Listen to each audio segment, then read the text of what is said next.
אוקיי, אמא, נתחיל? מה את רוצה לדעת? אני רוצה שכולם ידעו שאת אוהבת אותי. She's one of the most prolific and profound women architects in the world today. עדה, אין כמו עדה, פסלת של אור. I think it's beautiful what she does. התפקיד של האדריכלות בעצם זה למצוא את השותפות שבין הדברים, כי בלי מכנה משותף אין לנו שפה. זה גם נכון לחיים, לא? כן, גם נכון בחיים.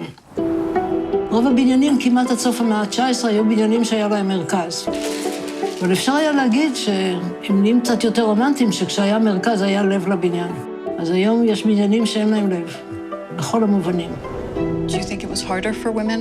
I thought that it's a profession only for men like my brother and my father. It was really, really tough. Working on the Supreme Court changed my life. It's crazy.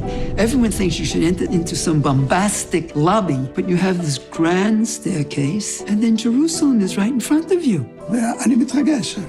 One of the conditions of the Supreme Court contract was that she would only spend a few weeks a year outside of Israel. But she had 3 kids in the States.